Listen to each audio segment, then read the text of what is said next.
All right, welcome to week 5. Week 5, it's fun and alive. Week 5. Today we are talking about property maintenance and risk management. Property maintenance and risk management.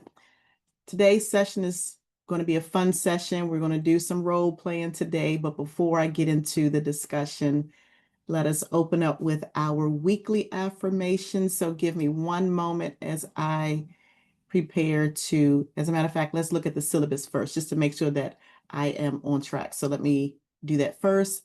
We're going to read the affirmations, and then we're going to get into the class discussion.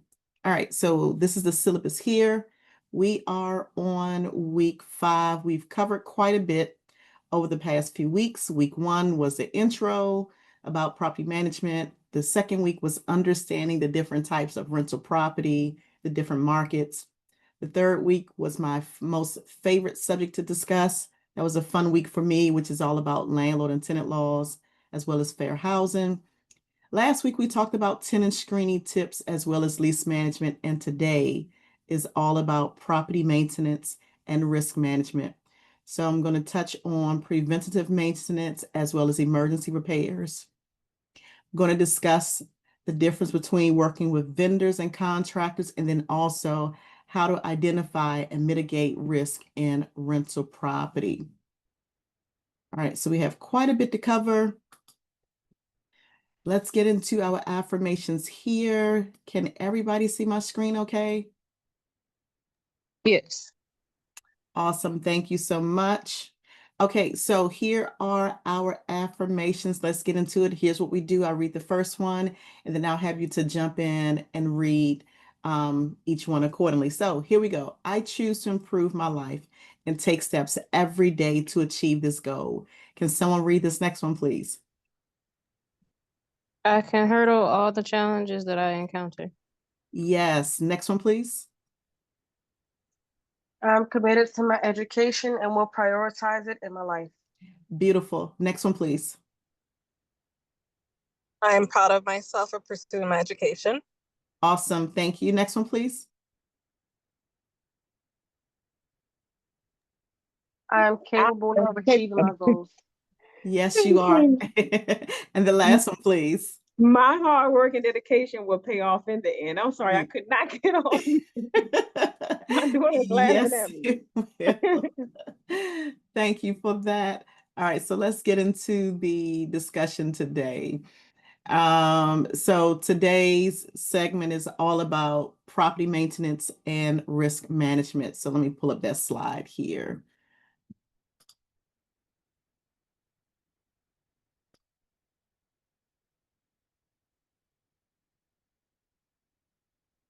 All right, so let me share my screen. All right, we are talking about maintaining the property, things that we should do when it comes to property maintenance and risk management.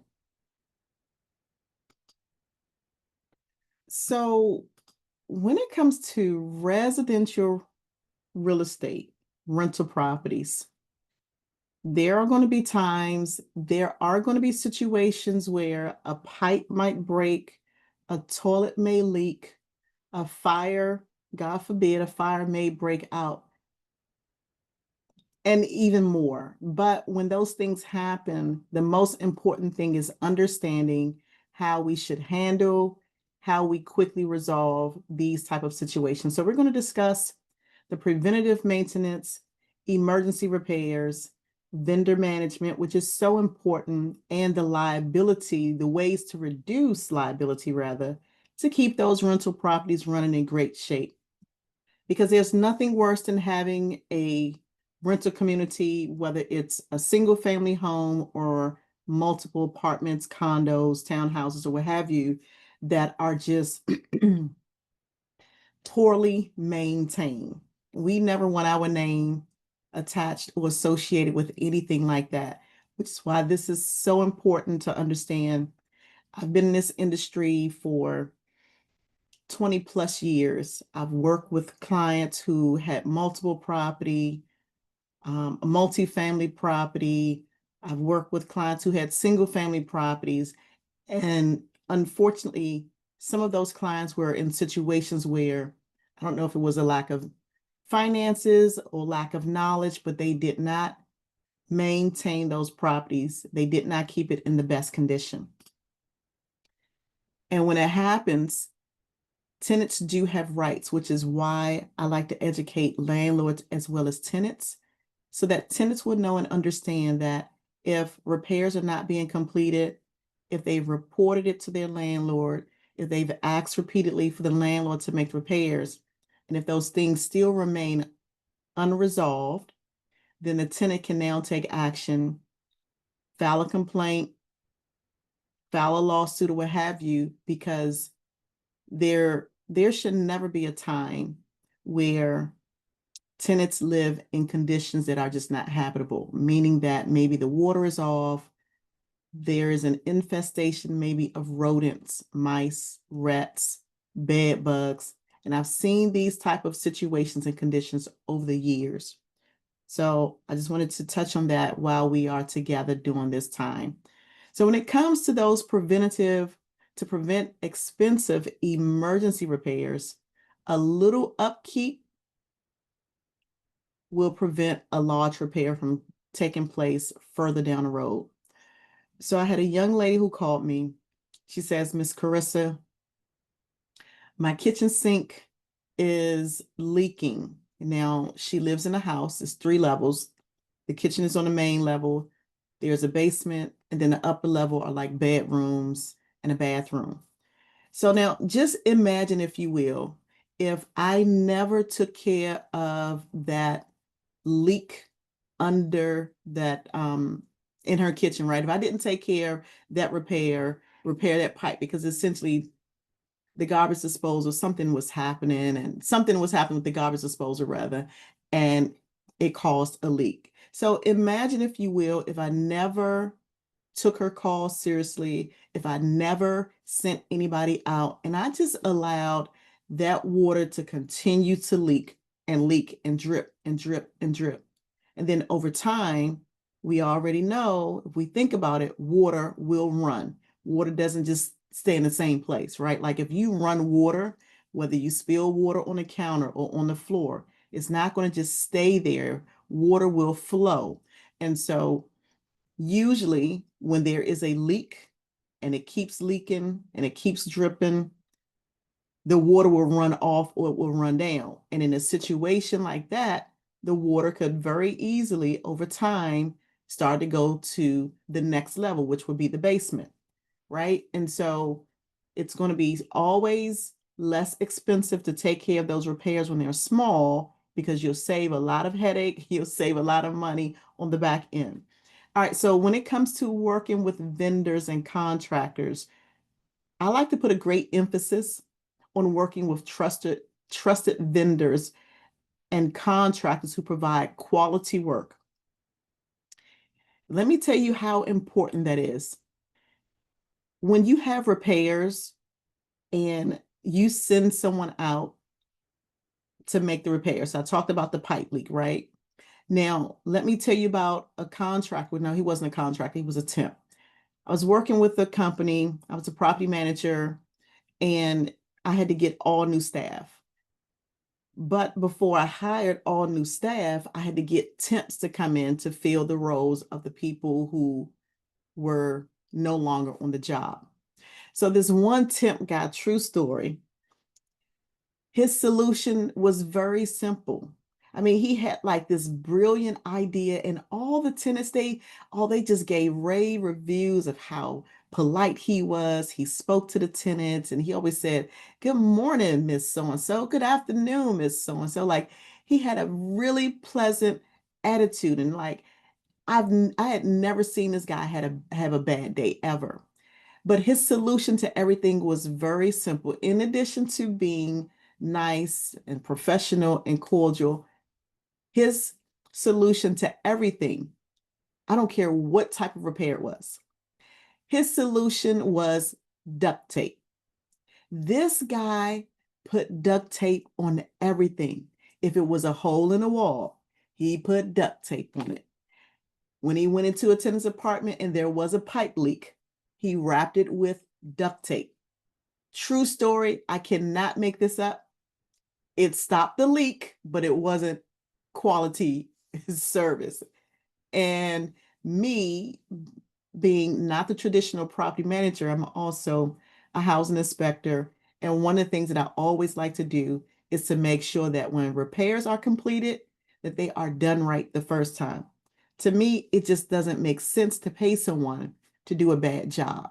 So I like to throw in that quality control to make sure that the service that's being provided to the tenants, it's right, because they deserve to live in a home that's decent, safe, and sanitary. And I would not want someone to come in my home and do a half job, and then I'll still be stuck complaining about the situation. So unfortunately, the duct tape on everything was not my level or my standard of quality work. So that didn't work for us. But that's why I wanted to share that with you so that you'll understand how important it is when you're working with vendors, when you're working with contractors, that they're not just doing the work, but they're doing it right the first time. You want to also know how to identify risk and how to mitigate it, how to spot it and address those issues early, because ultimately it protects the property and it also protects the tenants. With preventative maintenance, staying ahead of repairs may consist of conducting routine inspections. So in some of the rental properties that I do manage, we do quarterly inspections, meaning that we'll go out every 3 months. We're doing a full inspection of the tenant's home. And it doesn't matter if it's an apartment, if it's a house, if it's a scattered site, it doesn't matter. And we do that because sometimes tenants don't understand, or maybe they don't know what repairs are needed. So for instance, one of the biggest issues that I see when I go on these rental properties, and I don't know if you've probably paid attention, but the battery and the smoke detector. That's one of the biggest things that I see when I go into these rental properties to conduct an inspection. Sometimes even before I get through the door, I can hear the smoke detector beeping or chirping, right? That's a small fix. But now think about it from this perspective. What if you go into a rental property?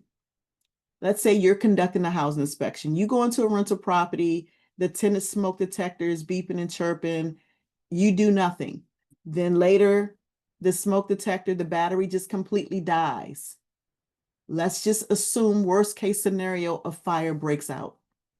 The smoke detector is not working because the battery hasn't been replaced. And now you have a lawsuit against you because you went there, you didn't replace the battery in that smoke detector, and the tenant lost everything. So conducting those inspections are always going to be so important. Schedule seasonal maintenance. So now we're in the summertime. I don't know where you are, but where I am, it's 105 degrees today. In the summertime, there are always a lot of HVAC issues where if the filter is not replaced, sometimes it can create a problem with that HVAC unit where the AC is not working properly. You want to make sure that not just HVAC, that's heating and air conditioning, heating, ventilation, and air conditioning, but the plumbing and roofing, just making sure that all of the systems of that rental property are good. You don't want to wait until emergency happens because sometimes that can cost thousands of dollars. So you want to always address the small issues before they become big, and you want to do a routine visit of that rental property. You want to walk it, especially if you have a vacant apartment or a vacant house, right? You want to assess the issues. You want to identify any issues and make sure that they are always taken care of right away. Emergencies are, unfortunately, they're just that. Sometimes emergencies are unpredictable. Now, I'm not sure if you can clearly see this picture on my screen, but this is a rental property that I managed. I took over management of the property and I couldn't even show the full picture. I could just only show a portion of it. But this is someone's bathroom. Now, in that community that I managed, it was all seniors. For the life of me, I could not understand how the prior property manager had not made repairs, had not inspected apartments in over a year. And so if you can see what's on the floor, that's water.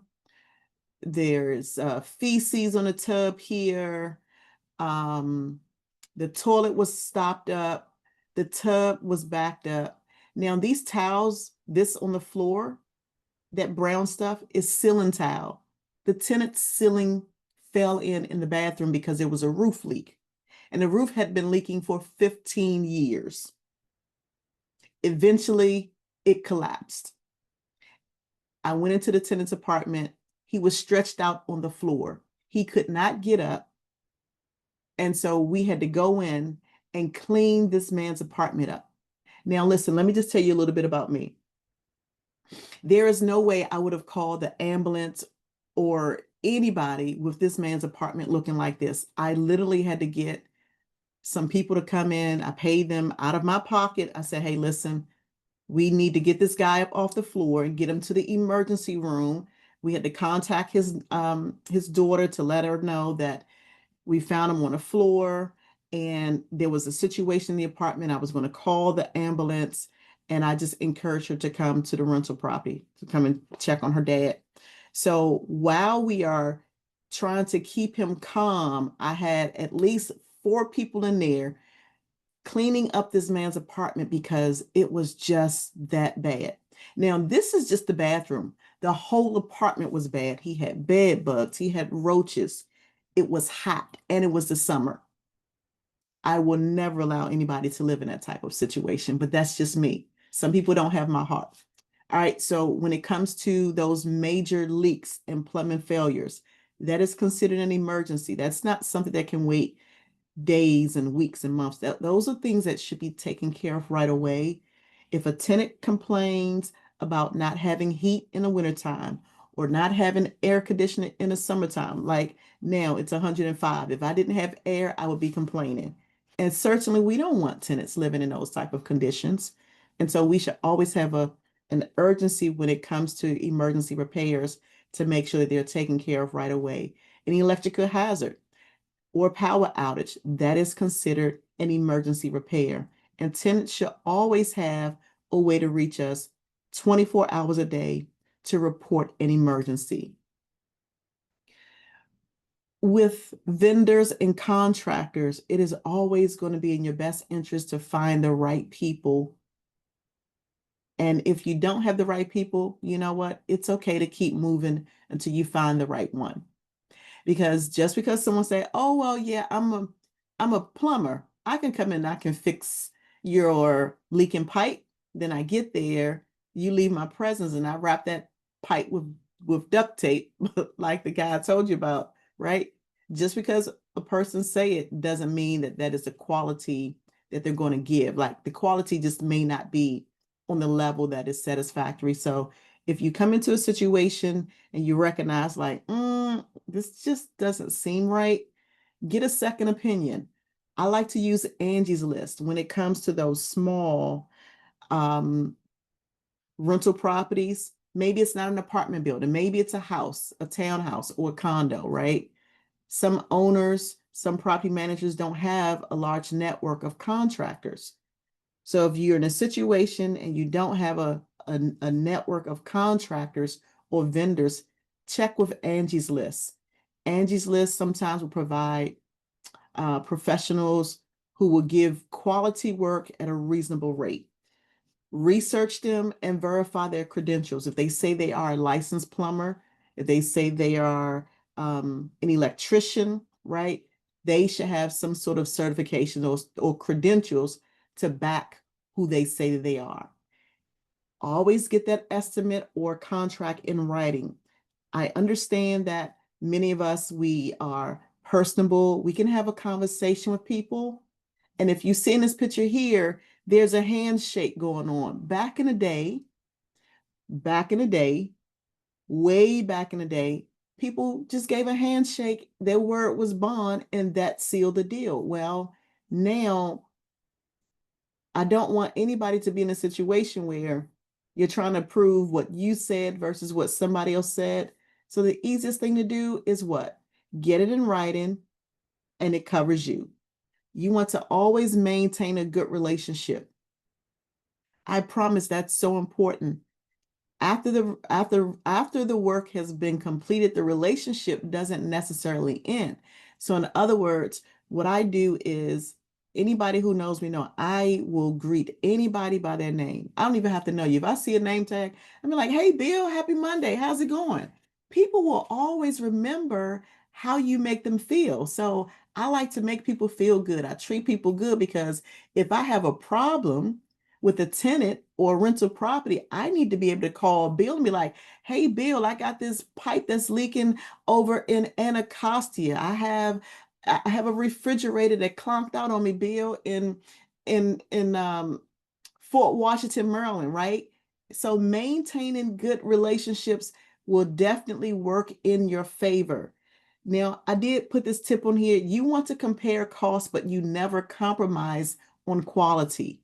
I'm never suggesting that you always pay the most expensive rate. No, absolutely. Yes, we always want to save money where possible, but we don't compromise on the quality.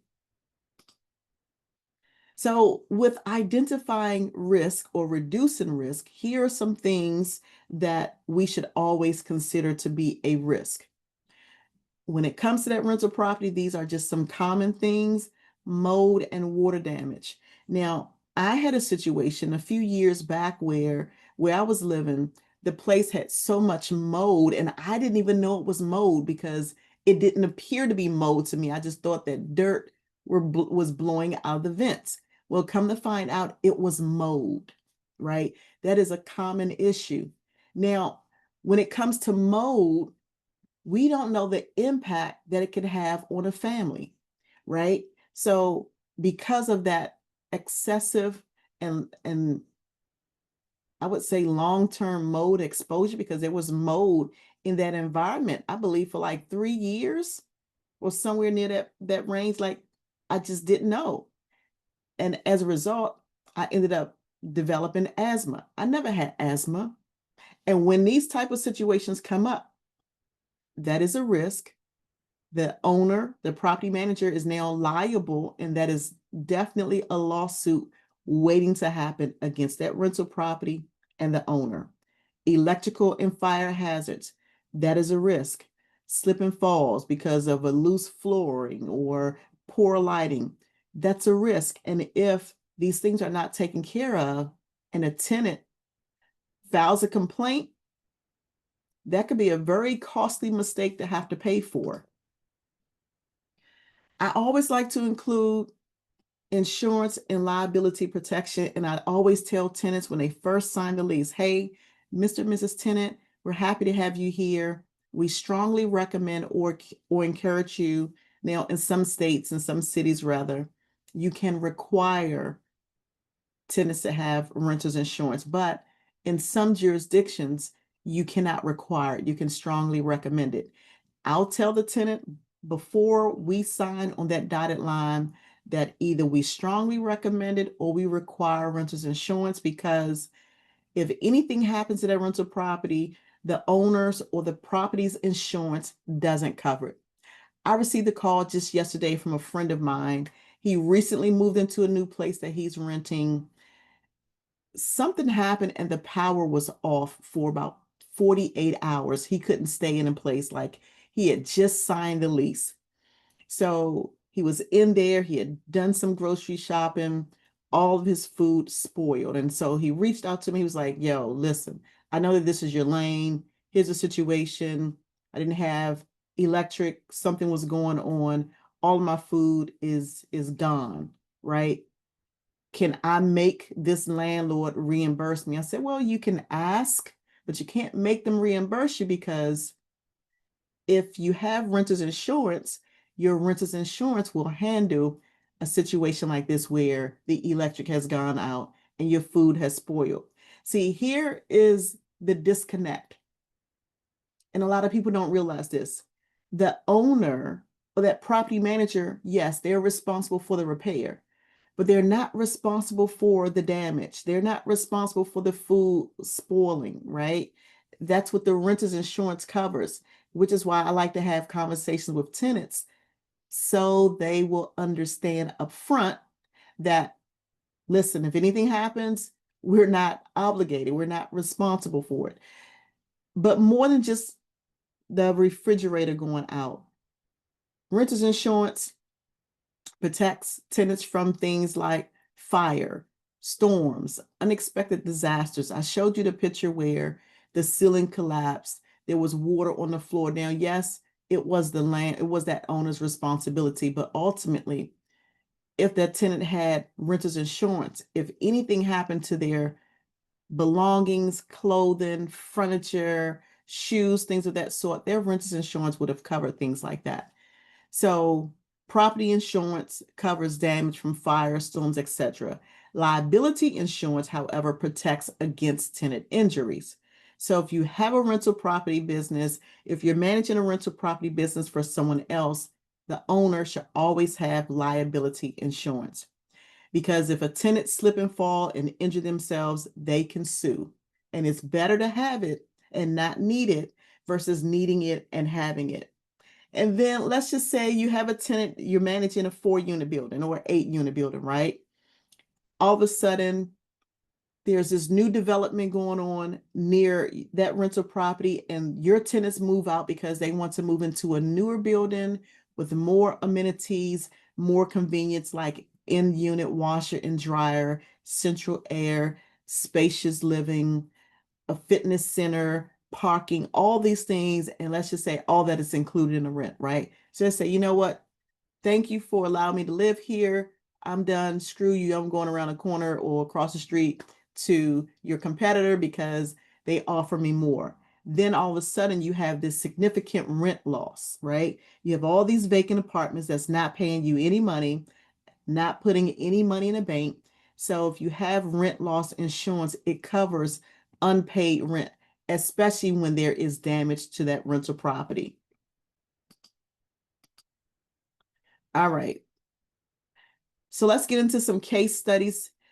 And I think I want us to take a few minutes to kind of break into like a breakout session to discuss this. Can everybody see my screen okay? Yes. Okay, thank you so much. So here's the first one. Emergency repair delay. Okay, so a tenant reports a major plumbing leak that is flooding their unit. The landlord doesn't respond for 48 hours and the tenant calls the city for assistance. The leak has caused damage to the floor and a neighbor's unit. So when you go to your breakout session, I'll have you, if you're assigned to this situation, have you to answer the question. We'll come back and discuss it. All right, so that's the first one, the emergency repair and delay.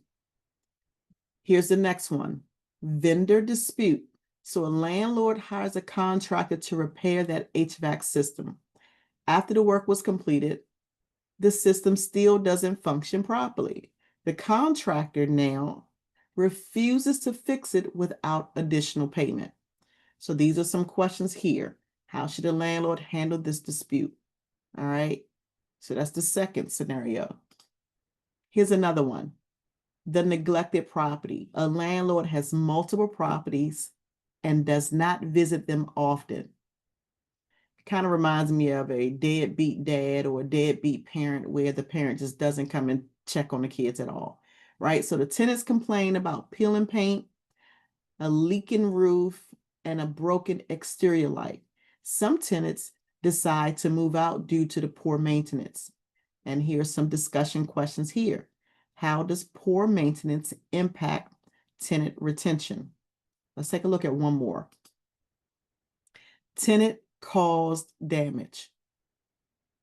A tenant has pets and the pets have damaged the carpet. There are multiple holes in the wall. The tenant, however, insists that they should receive their full security deposit back because they consider that normal wear and tear, right? So the question here is, what is considered normal wear and tear versus tenant damage? How should a landlord document the damage before they move in and after they move out? All right, so I'm going to pause here. And all right, so let's do this. Let's take about 5 minutes. And Tamika, Miss Williams, I'm going to assign you to case study number 1. Let me go back to that one. So Miss Williams, are you with me? Yes, I am. Okay, so let me share my screen. I'm going to assign you the first scenario. Christine, I'm assigning you to the second scenario. Is it Sharon or Sharon? Sharon. Sharon, I'm assigning you to the third scenario. Okay, Ms. Williams, number 1, Christine, number 2. All right, so let me go back. Okay, so if you want to take a picture of this screen, all right, so Ms. Williams, this is your situation, the vendor dispute. So we're going to take about 5 minutes. These are your questions here. When we come back, I'm just going to have you to answer these questions based off of this scenario right here. All right. Okay. So Christine, here's your situation, the neglected property. If you want to take a picture of this screen, please do so. All right. And number 3, here's a third scenario, tenant caused damage. All right. Take a picture of that. We're going to spend about 5 minutes on it, and then we're going to discuss it. Oh, you know what, Kay, are you with us?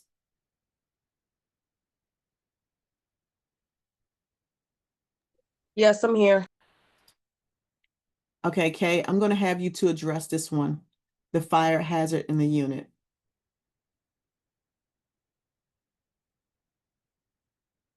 Okay. All right, So, got it. all right. All right, so let's take a few minutes. It's 7:39 now. Let's come back at 7:44. And then we're going to get straight into the discussion. Is that all right? Yes. All right, thank you so much.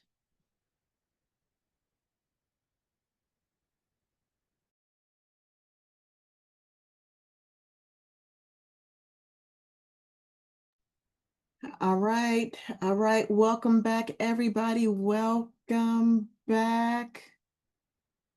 All right, so we are going to get into the discussion. We're going to hear from you all. Let me pull up our scenarios, and then we're going to discuss it. So let me do that.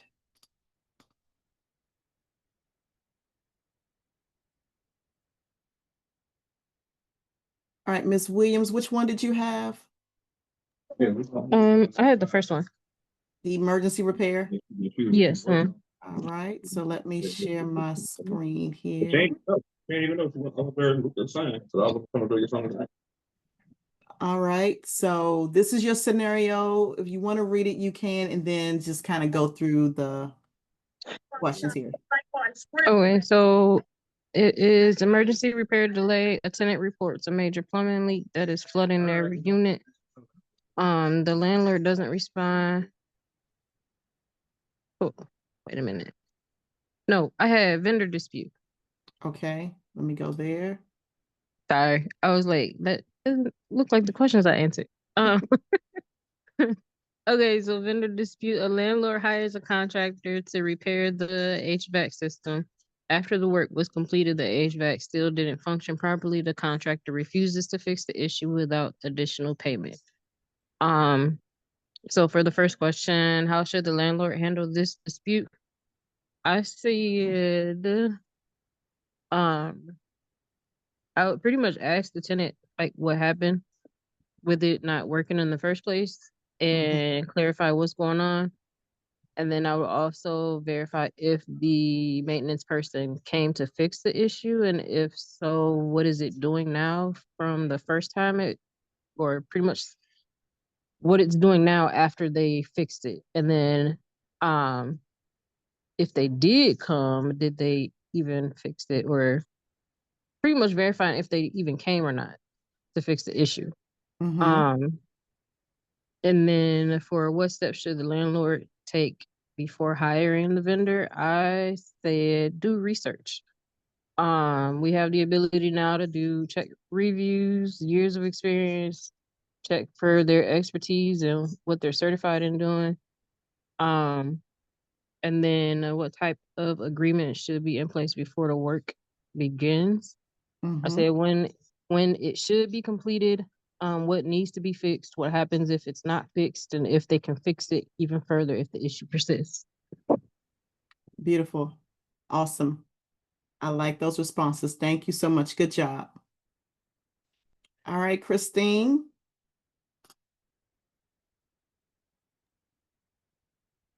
Is this the scenario that you had?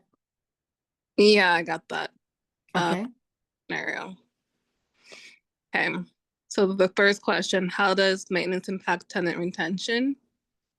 So, when repairs are not being, when tenants' needs are not being met, if they're living in poor conditions, that might cause them to leave because they feel unsafe or disrespected. I don't think tenants will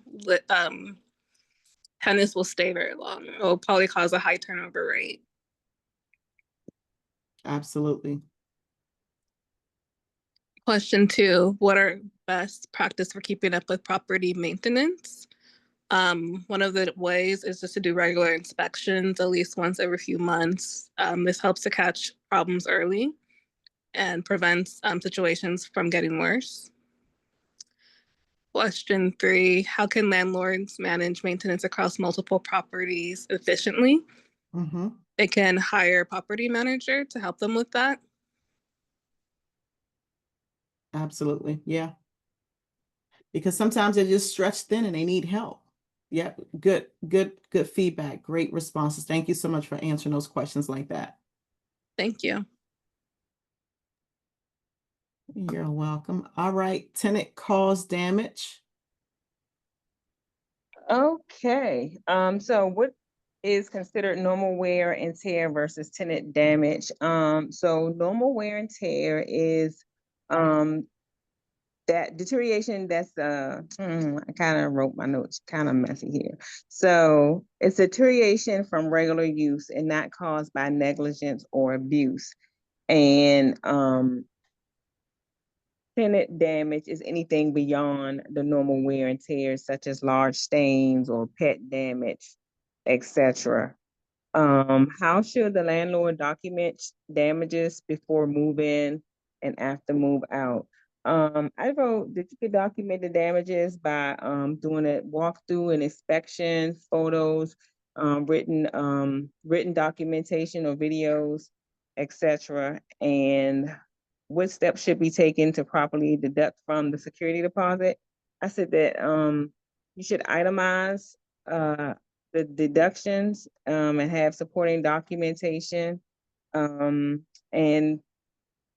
let me see what else. Oh, and also your move out inspection. You could use the information from your move out inspection as documentation. So yeah. Okay. I like it. All right. All right. Great responses. Thank you so much. All right. Fire hazard in the unit. Kay, talk to us, please. All right. I'm sorry if you hear my toddler in the background. All right. So during an inspection, landlord discovers that a tenant has overloaded electrical outlets with extension cords, creating a fire hazard. The tenant argues that they have the right to use their electronics as they wish. What steps should the landlord take to address this issue? The landlord can tell them like what's causing it to be a fire hazard, like what specifically is a fire hazard, and explain to them what the possibilities are in worst case scenarios.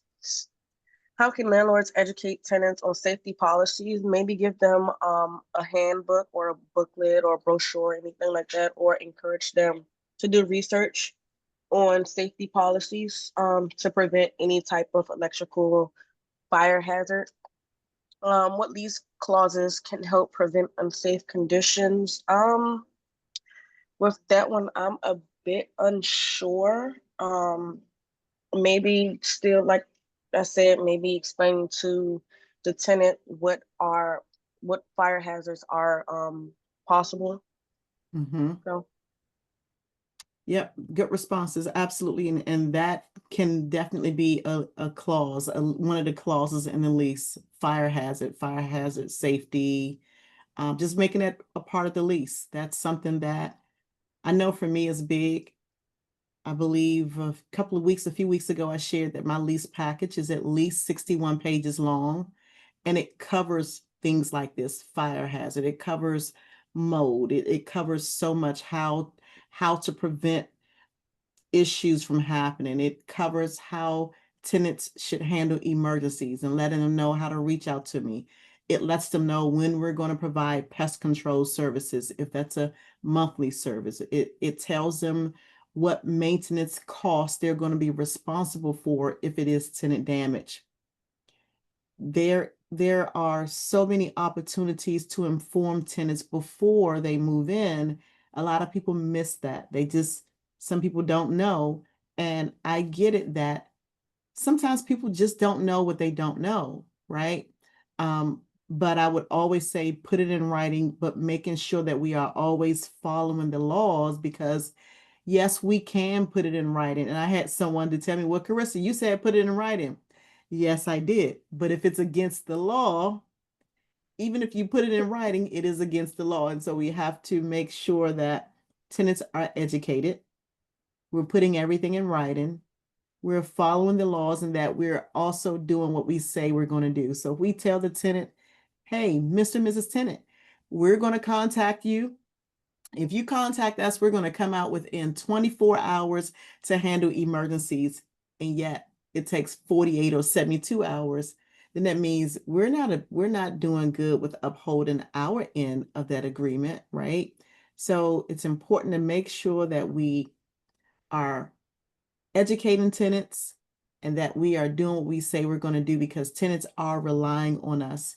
And I've shared the situation how poor maintenance or poor management can cause, and as we've heard tonight, it can cause tenants to move out, right? And we definitely don't want to operate or run a business whereas there's no money coming in because the repairs are not completed. All right, so here are some of our key takeaways from tonight's class. With preventive maintenance, this always helps to avoid costly emergency repairs, and it extends the life of your property. Yes, ma'am, Ms. Williams, let me pause. I have a question about um the one that was about the pet stuff. So, um, if a landlord does accept pets, like how would that actually,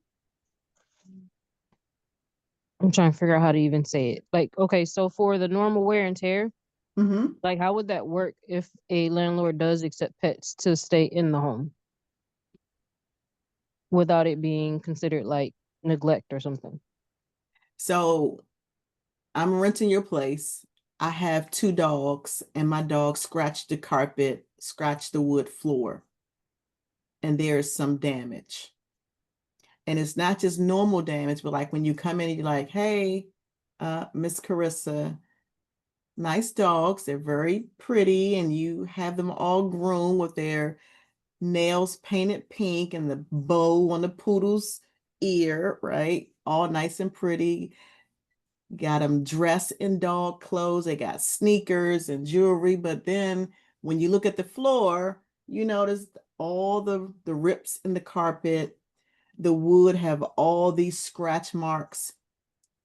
In a situation like that, that's not normal wear and tear. However, because you allowed me to have pets, you also imposed a pet deposit to cover the damage. And you also impose a monthly pet rental fee of like maybe $45 a month. So essentially, if a landlord allows the tenant to have pets, there should be, or maybe if they don't, I would recommend that they do have it. But that's not always the case where they require tenants to pay the deposit. But if they have the deposit, sometimes it will help offset those costs to make those repairs. Okay, got it. Thank you. You're welcome. So we talked about working with reliable vendors and contractors and to ensure that the quality of the work is not like duct tape shorty who put duct tape on everything, and also timely service. I talked about how we should mitigate risk, or how we can mitigate risk by doing those inspections on a regular and a consistent basis, as well as having insurance to protect against accidents, damage, and loss. I talked about addressing issues early, enforcing those lease terms, and communicating to avoid disputes. Sometimes if you just communicate with the tenant, you might be surprised that, you know what, there may be an emergency. Let's say the ceiling failed or something happened, but just communicating with the tenants takes some of that anxiety or that pressure off of them, because they already know, you know what, my landlord is already aware of the situation and they are on it. They told me they're going to get someone out within 24 hours. They're going to pay for our hotel. They're going to give us a $500 gift card so that we can eat right. As long as there's communication, sometimes tenants might be a little more apt to endure without really complaining or reporting it. I talked about property and liability insurance, how important it is to protect against damage, tenant injuries, and financial loss. And then I also talked about the importance of staying proactive, because that property maintenance is so important. And you want to attract and keep good tenants while protecting your investment. All right, so that's what we covered today. Those are our key takeaways for week 5. This was another great session. Thank you so much for your feedback. Thank you for sharing your input with those scenarios that that I shared with you on today.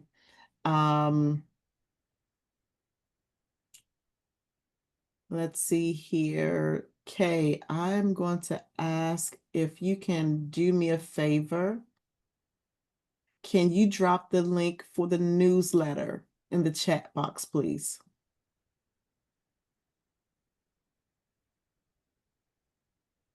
All right, there's the newsletter. Also, Kay, can you drop the link to the slide deck? I'm sorry, to the case study, and then also to the slide deck. So as she's dropping these links, please grab those, make sure that you have it. If you have any questions, please email me and let me know. We are on week 5. Now, when we come back next week, we're going to cover the rent collection and the financial management process. So we're going to talk about those rent strategies and all the things that goes with the rent collection. So today was all about the property maintenance and risk management. We covered that preventative maintenance, the emergency repairs. We talked about, like I said, working with vendors and quality contractors and how to find new ones if who you're using or working with isn't working, and then how to identify and mitigate those risks in the rental property. Before we wrap up class for today, are there any other questions from anybody, comments, remarks, or observations? Hi, Professor Carissa. I was wondering, is there a way to watch the past videos of the classes? Yes, as a matter of fact, I am going to upload this and I'm going to send an email. Christine, do I have your email address? I believe you do. You sent me the Zoom link for today. Okay, so I will send it out. Give me a few minutes after class. I'll upload this video and I'll send a link to all of the prior classes. Thank you so much for asking. Can I get that as well? Because I haven't received it either. Yes, I'm going to send it out to everybody as soon as I Okay. upload this one today. All right, anything else before we wrap up for today? All right, if not, thank you so much for another wonderful class. My time is up. I thank you for yours. I look forward to seeing you next Monday, 7 p.m. If you have any questions, please reach out to me by way of email. Thank you. Thank you. Thank Bye-bye. you.